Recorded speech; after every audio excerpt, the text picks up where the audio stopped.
Hey, folks, you are tuning in to Common Groundwater, a Michigan Environmental Council podcast, where we connect you to environmental issues that are found deep and wide across the state. You're tuning in to our final episode of our Project Greenprint mini series, where we are talking about the intersection between climate and housing. In episode one, we kind of laid the state of the land in terms of housing itself in Michigan. In episode two, we talked about how the affordability crisis in Michigan can intersect with our climate crisis in Michigan and how both can work together to create more affordable, greener homes. In episode three, we talked about what that kind of looks like applied.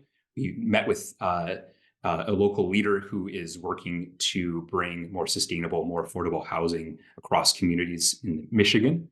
And then today, for our fourth and final episode, I'm super delighted to be joined by Chef Chris Galarza to talk about a specific appliance within this idea of green affordable housing, the Humble Stove.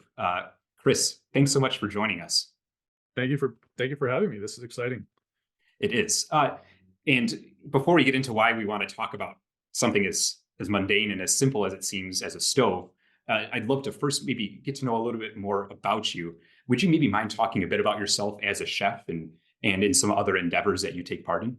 Of course, yeah. So, my background as a chef, I started professionally at about 16 years old, 16 or 17, down in Florida, working in the kitchen, and it's led me to graduating with a bachelor's in culinary management here in Pittsburgh. Worked for several establishments here in the area. After I graduated school, went down to the Greenbrier, where I worked as an apprentice for a short time, working for a world-renowned certified master chef. While I was there, I had the pleasure of working with other certified master chefs and culinary Olympians. And then came back at 23, became a sous chef and then acting executive chef for one of the top seafood restaurants in Pittsburgh.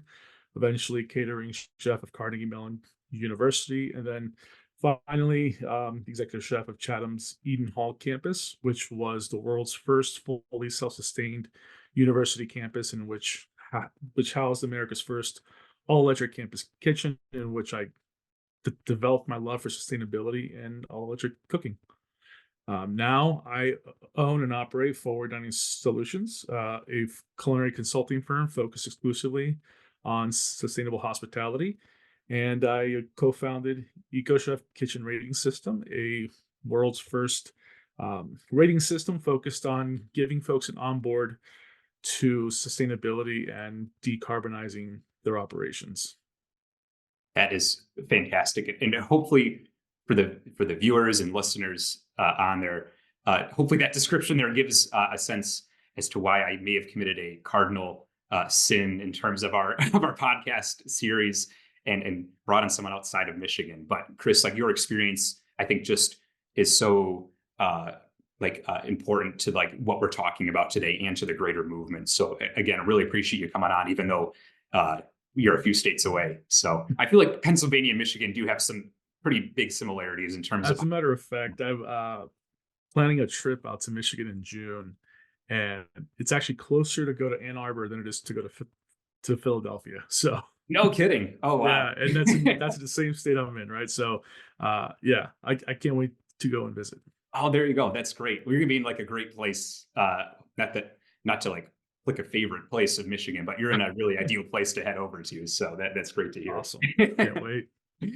Well, as you kind of hinted at, you are really working a lot, obviously not only in the cooking space, but also in the sustainability space, and that really gets at, I guess that provides a great intersection of what I'd love to talk about today, which is um, this talk around stoves. And if you don't mind, Chris, I'm just going to babble a bit to kind of set the scene here, Please. folks. But I never thought I would be talking about stoves or even really thinking about stoves too much in the environmental setting, except when last year we kind of had a bit of a cultural moment with what became a debate between the gas stove and the electric stove.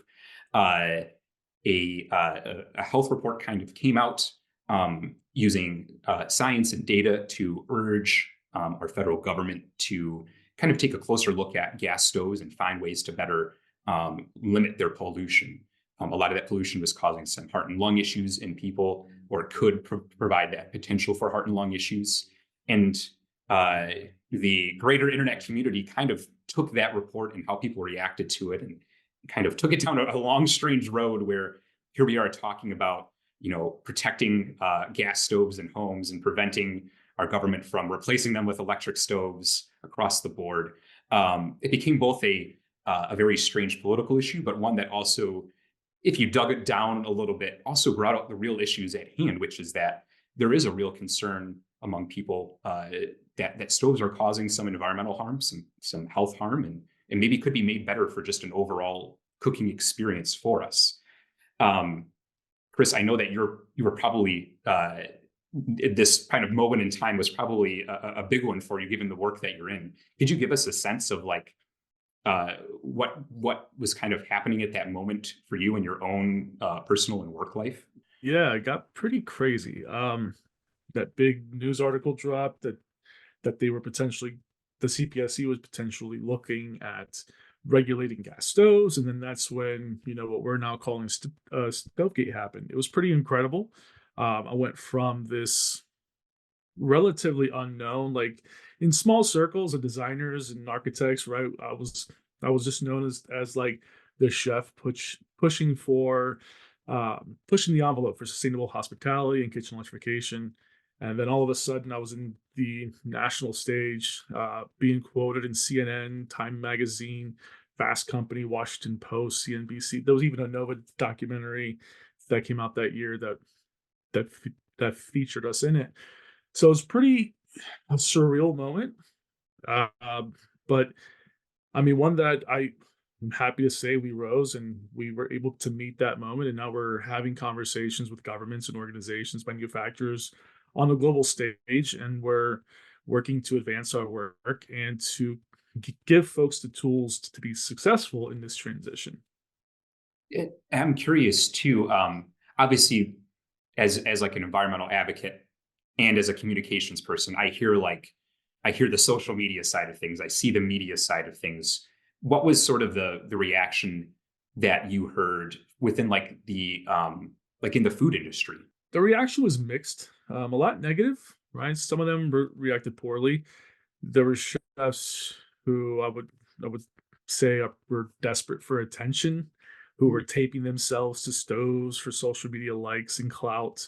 There were chefs proclaiming that their recipes were designed for gas, and that they would be forced to close down their businesses because they had to cook on electric, which is just an insane thing to think about. The restaurant associations were pushing back and suing municipalities. It was, as someone who advocates for and cares about this industry, it was kind of embarrassing, Yeah. to be honest with you. But there were also a lot of good that came out of it. There was a lot of owners and chefs who kind of were awakened in a way where they kind of just saw that there was a better way of doing things. They saw how wasteful the industry was, and they saw an opportunity to make the lives of their staff and their guests better. So it was mixed, but it was good. I mean, if it wasn't for all of that, who knows what would have happened? I know that we're like the American Culinary Federation is talking about sustainability more seriously. The James Beard Foundation is taking sustainability and hospitality more seriously. So I think that as crazy and chaotic as it was, a lot of good came out of it, and I can't complain. I mean, honestly, like I think it was a good thing. All in all, what I found was when you have conversations with folks, uh, people are just interested in learning, right? People are interested in learning how to make things better. And in an industry where, we're measured by the success, our success is measured by minutes, not by months or years. Uh, if there is an opportunity to make an operation more efficient, more successful, they're going to be interested in listening to it. And I'm happy to say that there was a lot of chefs who were open-minded. That's great. And I'd love to have, as you mentioned, like that sort of conversation with you today where we talk about just have that candid conversation around the different sort of misconceptions around stoves, Mhm. what they mean for our health, our environment, our use, like how we use them in the kitchen. things like that. Yeah. But before we do, I'd maybe love to just maybe take a step back first and ground us in some like cooking science, some cooking mechanics here. Hmm. Uh, you know, uh, I'd imagine that most Americans are probably familiar with using a gas stove. Maybe a smaller Hmm. percentage are used to using electric stoves. Maybe a very small percentage are familiar with a type of electric stove called induction stoves. Hmm. But I'd imagine it's probably a little bit helpful to set some groundwork as to like, or lay the scene a little bit as to how each of these stoves functions. Could you Right. maybe talk about kind of the lay of the land of stoves and how each of Yeah. them? Yeah. First, I'm going to push back on your Mm, question, because the truth is that Americans cook primarily on electric stoves, which is a shocker if you don't really that if you don't really dive deep into the numbers. 68% of Americans cook on electric. In places like Florida and Texas, it's somewhere in the high 70s, low 80s. Places like North Carolina and Tennessee is probably around 90%. So most places are electric. The places that are considering a switch from gas to electric are places like New York, Illinois, California, right? These blue states. They cook primarily on gas. But the difference in what these technologies are is gas obviously used as a type of fossil fuel that, is put into your space, is lit on fire, and then there's a lag time between heating up of the metal, which people often think it's instant, but it's not, and then mm, getting that energy to their food. Electric is a coil resistor that as the electrical current is coming through, it's resisting that current, which creates that heat, which is oftentimes very slow, um, and not as responsive as gas is. But it is what people think of when they think of induction cooking, when they think of electric cooking. It's the things that we know that we all know and loathe. We think of it as like grandma's stove, but induction's a different. It's a different beast. What mm, it does, it uses electromagnetic currents to excite the ferrous molecules in the pan at such a high rate that it makes the pan itself the heating element, which means there's no wasted heat. It's incredibly fast. So you can boil water in under 2 minutes, for example. You can take a pan that's in the freezer and start sauteing within seconds.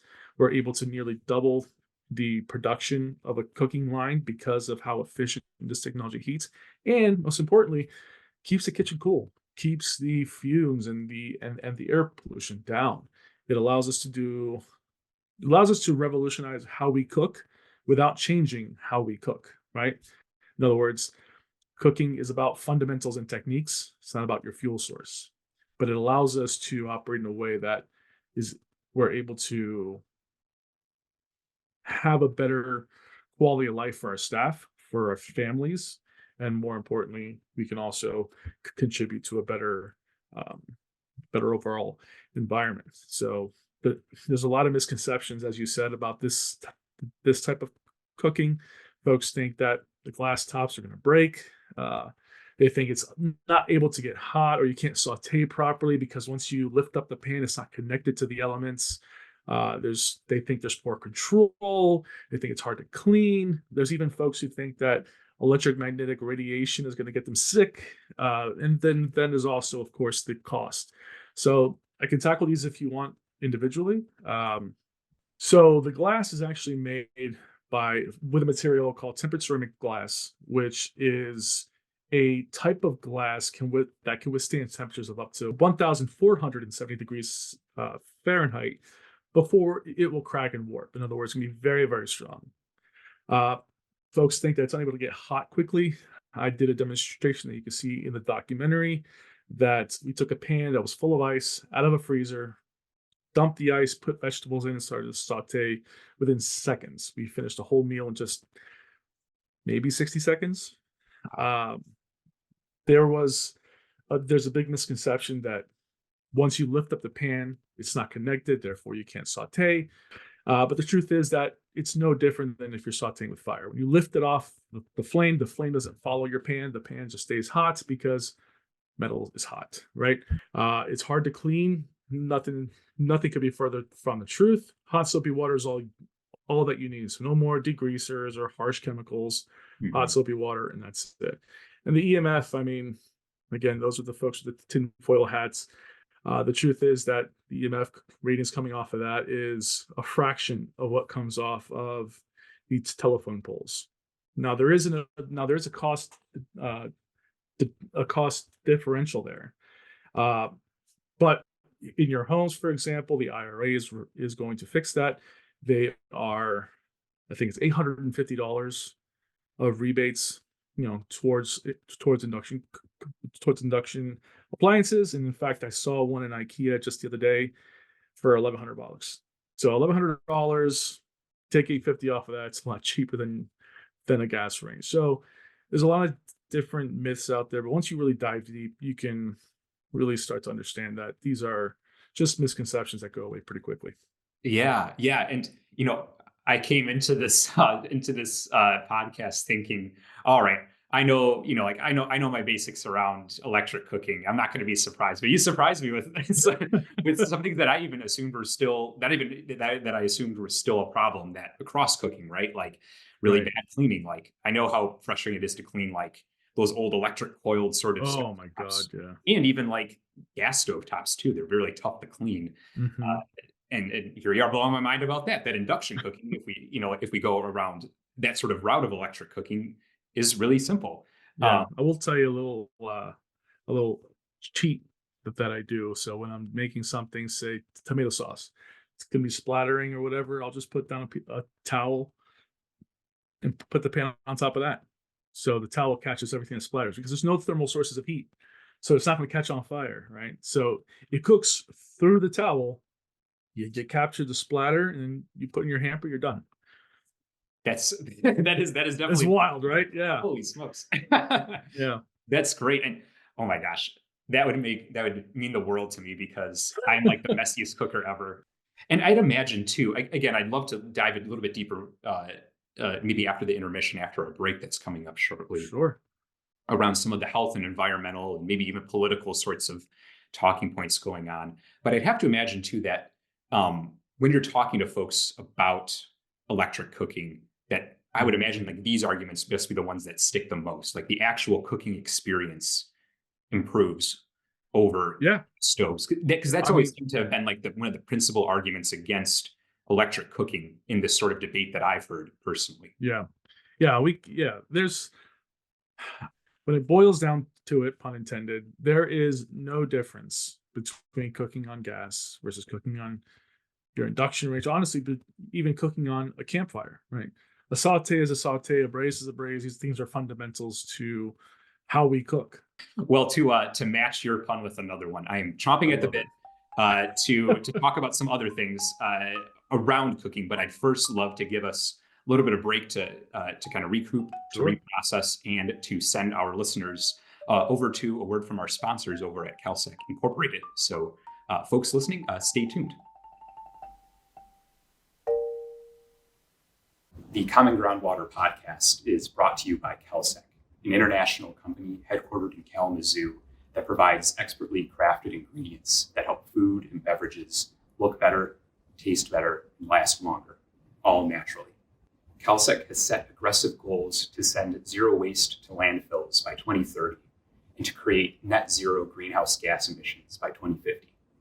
You can learn more at calsec.com. All right, folks, we are back. You're listening to Common Groundwater, a podcast by the Michigan Environmental Council. And I'm here talking with Chef Chris Galarza today about stovetops and stoves, how they interact with this sort of intersection of climate and of housing. We've set the scene, so to speak. We've talked a bit about this culture war of sorts that came about, this Stovegate, this debate between gas and electric cooking. And then we talked a little bit about some of the misconceptions of electric cooking itself, how in many ways it's better than gas cooking.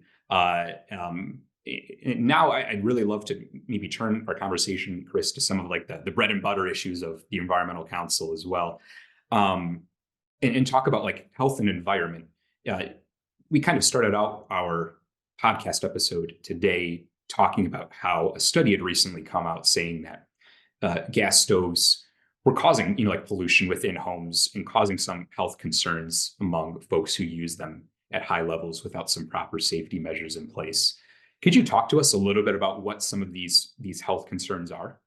Yeah. Well, first and foremost, the study you're referring to is a population attributable fraction that showed that 12.7% of children can point to gas stoves as the cause of their asthma. Hmm. That's roughly 650,000 children in America today. So that's a lot of children, right? So it kind of kicked off this firestorm, if you will, of folks challenging the science, challenging the authors, doing the say it ain't so, must be something else kind of thing. But the truth is, like when we burn these fossil fuels, especially in our homes, oftentimes people don't turn on the fans. Like they are noisy, right? As you mentioned, most people don't even do that. And it's important to know what's in your gas, right? When you burn gas, and I don't like to call it natural gas because I don't think there's anything natural about digging up and capturing the gases from dead dinosaurs and setting it on fire to cook meat and vegetables, right? That doesn't sound natural to me. But there's a gas that we are using, and when we burn it, we release things like carbon monoxide, sulfur dioxide, formaldehyde, benzene, all these different carcinogens that are really bad for us, right? PM 2.5, VOCs, or volatile organic compounds. Um, these things are what irritate our lungs, will exacerbate asthma, bronchitis, any sort of lung disease. And there's a recent, I want to say 2015 Baltimore study that showed that Black and brown children were 8 times more likely to die from asthma than any other demographic. Hmm. So this is an equity issue as well as a public health issue. So there is no safe levels of benzene, for example, right? The amount that we're seeing of carbon monoxide is alarming. Uh, there's no indoor air quality standards in America. The outdoor uh, the outdoor standards, for example, of carbon monoxide dictate that we can't go beyond 9 parts per million, but we routinely see over 200 parts per million in our homes. So if it's a danger outside past 9, why are we going up to 200 and it's just fine, right?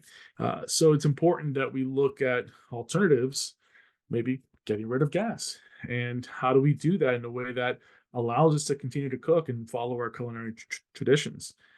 So that's why I advocate this for the way that I do, because there is a better way, right? I'm Latin. My 4 generations ago, my great grandfather left his tribe in the Amazon rainforest, Hmm. and I'm going to inherit recipes from a tribe I don't even know what their name is, right? But I know I'm going to be able to cook them on the induction stove, like in an electric oven, because food again is about fundamentals and techniques. Mhm. That's a great point, and I think uh, again, just having kind of come into this realization of you know the dangers, so to speak, of gas stoves. Recently, it still is staggering to hear like those sorts of effects that it's having on individuals right within our own homes. It feels like a Right. just like a lurking sort of threat. Um, you did mention briefly that if we do have gas stoves in our home, like I do, that there are ways that we can mitigate some of that Yes. those pollutants. You mentioned like turning on your fan and running Yep. that as you're cooking. Are there any other sorts of tips that you have for those who can't Yeah. get an electric stove right away? Yeah, I would say the low hanging fruit is make sure that if you're cooking on your gas stove, you cook on the back burners with your fan on full blast. And because that's where it's going to catch about 80% of what's coming up. If you cook in the front burners, it drops down to like 30%. Okay. Um, and make sure that you have if there's a window next to your stove, you open that up, have a fan running to really draw that air out. Um, because what we're seeing is that even when stoves are sorry, even when fans are on and then they've been off for a while, they'll find benzene levels beyond that of secondhand smoke in the furthest room of the house. So it's really important you try to air it out as best you can. So those are the two things that I think are the biggest low hanging fruits. Um, Kind of tying into this health debate, is the environmental debate as well, right? Like, uh, our own health is tied to our own environmental health, like the health of our home, the environment that we live within, and another very staggering thing, in addition to these like sort of pollution emissions from gas stovetops, was also just the fact that I never made the connection that the gas that's coming out of my own stove is the gas that's being burned in plants that, people are like fighting against or rallying against and don't want to live next to because of their pollution. True. Um, I I think folks on this podcast know like the environmental impacts of natural gas, right? It Right. causes climate change. It's a major contributor. Is gas cooking a major, I don't know, like, does it pollute a lot of emissions compared to the whole home itself?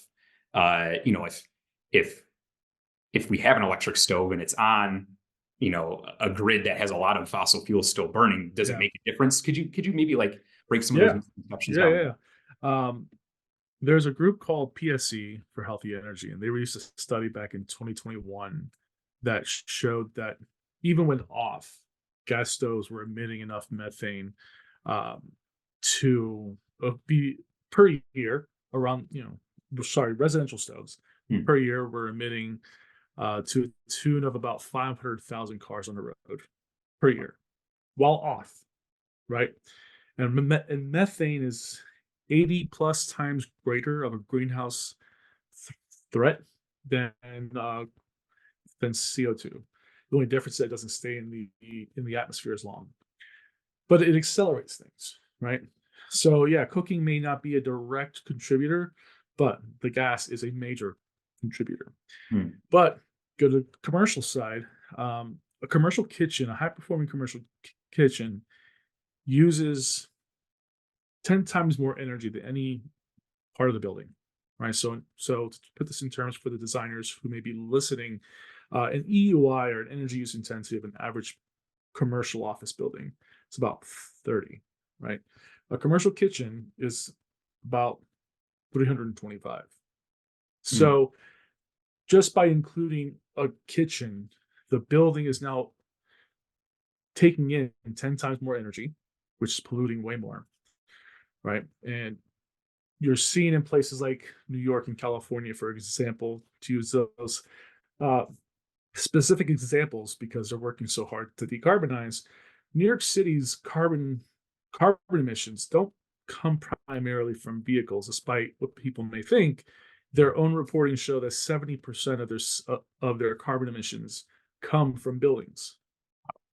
Yeah, and as we know, kitchens can consume 10 times more energy. So you can see how kitchens are actually a focal point to the built environment and why they need to be dealt with. Why so many of these regulations, where 141 cities and jurisdictions have passed legislations to decarbonize their cities, but they keep adding in exemptions for commercial kitchens.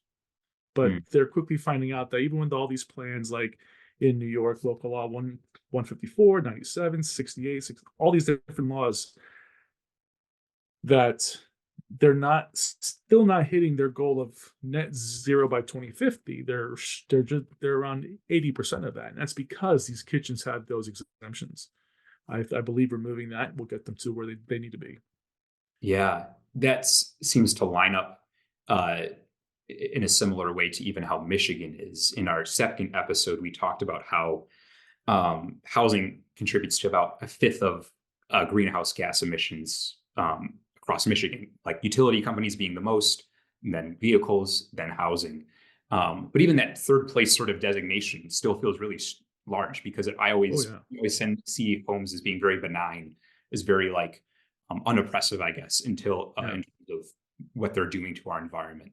Um, but we've also learned too in Michigan that if you break up a home into its various sectors, those that use gas, like our heating, like our cooking, are using or do contribute the majority of our emissions themselves. So this just to say that this totally lines up with Michigan's own problems in Yeah. our state. And Michigan, has set a goal of going 100% clean energy by 2050.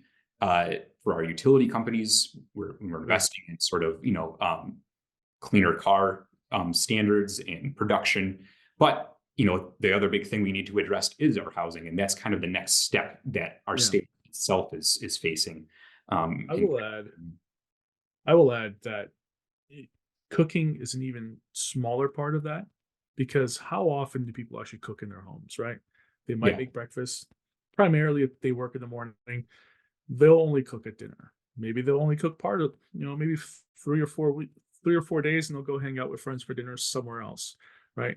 So they're not cooking a lot. Why this is an issue for folks, primarily the utility companies, are because that is the if there's a gas stove that people care about, right?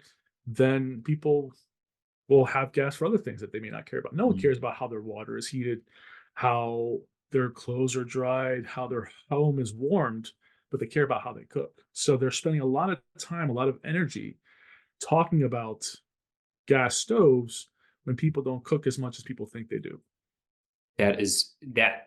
Geez, yeah, another mind vendor right there, and it totally lines up, I guess, with what Yeah. I just kind of read in passing about the like the strong advertising a couple decades back around gas cooking and how that was a good thing, and that totally lines up. So I guess to maybe summarize what you're saying, like gas stoves, local environmental impact, meaning the impact that they have within our homes themselves as we're interacting with them is high. Like it does a lot of it releases a lot of emissions that we can breathe in. In terms of the grander sort of uh, environmental impact of housing in general, it may have a smaller piece of that pie, but it's what companies and other special interests are using to promote gas in general, which is causing a lot of those emissions. So Exactly. okay, Exactly. and maybe you've transitioned us maybe to a great closer for us, which is like, what does the future look for, uh, like kitchens in America, both Yeah. commercial and residential? What do you Yeah. think? Well, I think it's going to be a kitchen that is cleaner, right? That is easier to maintain, that is more comfortable, cooler. That means it's a kitchen where you can have your family in there cooking with you, and the child, if they accidentally touch the top of the stove, is going to burn themselves because the only thing getting hot is the pan itself. It's a kitchen that allows us to, in the commercial sense, produce more, right? We can cook 38.6 pounds of food per hour with gas stoves. With induction stoves, we can cook 70.9 pounds of food per hour. That's nearly doubling the amount of food we can produce. And in an industry right now where we're struggling to find workers, being able to double the production of each worker is incredibly important, right? The conversation on gas stoves in America, and whether or not there's going to be a transition between gas and electric, it's no longer an if, it's a matter of when, Yeah. right? Um, my message to the hospitality industry is: do you want to lead and guide this moment and where it goes, and help craft legislation that are going to make the lives of you and your staff better, or do you want to get dragged kicking and screaming and people write laws without consulting what's best for your industry, who more than likely never worked in your industry, Hmm. right? Hmm. So people don't realize that, like I said before, Florida and Texas, they're doing more for electric building design and renewables than most people think, right? They think it's California or New York, but Texas, I think, is up to the 30% of their grid is renewables at this point, and California is like 17%. Like, at least like this transition. I just saw a recent thing. So a lot of it is lip service when these politicians are trying to fearmonger, but the truth is that red states are electrified, or are mostly electrified. Blue states are way behind, and the blue states are the ones that want to electrify. So this is a foregone conclusion. This is going to happen. It's just, how soon is it going to happen, and will the hospitality industry have to, like I said, get dragged kicking and screaming before they go, oh, this is great, this was our idea the whole time, which has happened with some large companies I've worked with, uh, or you know, do you want to meet that moment and be a catalyst for change? I choose to be a catalyst for change. Yeah, that's great. And uh, the last serious question for us, I know we've been talking a lot, but like, how, in what ways are you trying to be that catalyst for change? In what ways are Yeah. you working toward that future? And how, and are there any opportunities for us to tune in or help out? Yeah. So that's a great question. Um, So Forward Dining Solutions, we consult and work on projects. We work a lot with, at the moment, some governments, utilities. We do a lot of education and workshops and designing. Um, EcoChef is that next step where we're going to be able to create market confidence with certifications, right? We set standards that we become famous for designing these kitchens, and now folks can easily follow that. I realize I can't build 100 kit like I said, there's over 1 million kitchens in America. I can't build them all, right? Mhm. So give the tools for professionals to be successful. So I created, my team and I rather, we created 2 university courses and a certification company where those courses are tied to professional accreditation. And I also wrote a best-selling book that is tied to all of that. So there is a 13-week course for traditional higher education designed to onboard all manners of professionals, from sustainability to architecture to engineering to hospitality, to even political science. There's a whole chapter in the book, and there's a whole week focused on policies and what sort of policies are being implemented around the world, including here in the United States. There's also a 4-week culinary school course designed to be an onboarding ramp for hospitality professionals who are focused primarily on culinary operations. How can they reduce waste? How can they increase productivity? How can they be more sustainable? Because what this whole thing is built around is that people have realized where they spend their money every single day can affect more change versus who they vote for every 4 years, right?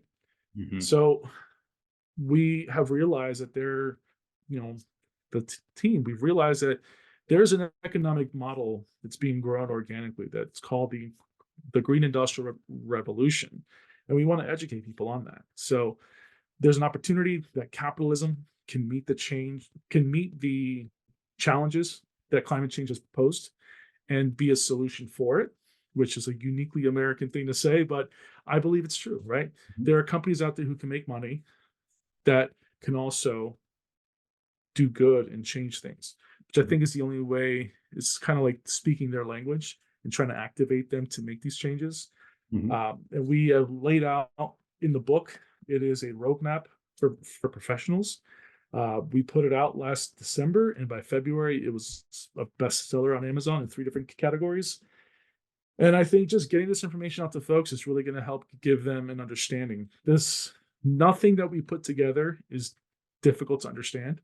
So any part of the book, whether it be induction cooking, is broken down within just 2 paragraphs. Hmm. So it may be like almost 300 pages, but each thing is just a couple paragraphs long, just designed to give you enough information to go off and try to implement that within your operation. You don't have to do everything, but if you just do a few things out of the book, out of the curriculum, your operation is going to be better off. You're just gonna be better off. So yeah, so I'm really excited to see where this is going. Proud to say we hit um, Energy Star Partner just last month as well. The Wow. EPA is excited about this. We're having conversations with schools we're launching the curriculums in 2 different countries. Um, we're working with some big organizations that I'm hoping I can share here soon. But there's a lot happening, and it's really exciting. And I'm hoping that we can inspire the hospitality industry to come be leaders with us, and be that catalyst for change. That is awesome. And congrats for the bestseller. Congrats for Thank you. I appreciate it. the recent upgrades. That's great. And to folks tuning in to know that if you check our description under the podcast episode, you'll find links to some of these resources that we talked about today too, so you can take a look and get inspired by them too. Thank Well, you so much. no problem, no problem.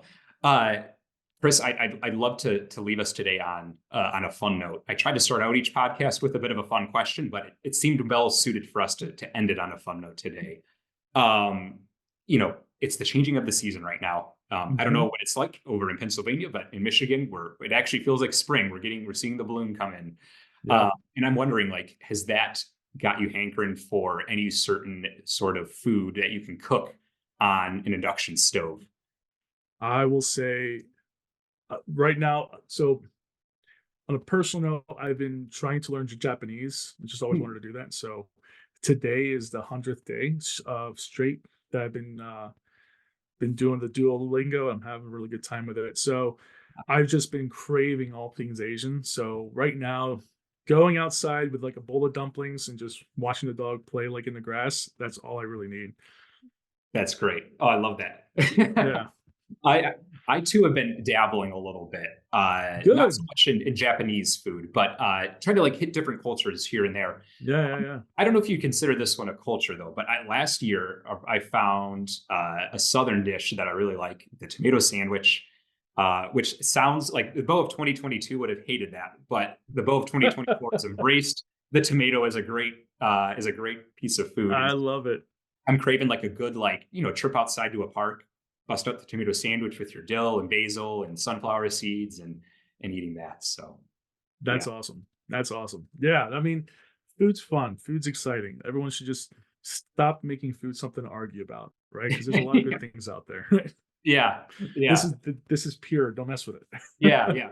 Food transcends boundaries of all Exactly. sorts. We should have kept it the Exactly. same. That's great. Well, I like that note to leave us off on. So, Chris, thanks again for taking so much time out of your day and to talk with us over here in Michigan. I really do appreciate it. It's a pleasure, and I look forward to being in your state here in a couple of months. Yeah, yeah, for sure.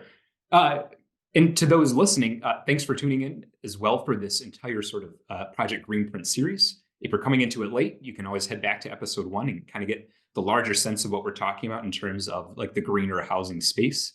And a thank you too to our sponsor, Kelsec, which is also very well equipped for this episode. It's a spice manufacturer based in Kalamazoo. So a No really way. nice plugin, I think, as well. So thanks That's to awesome. everyone. Yeah.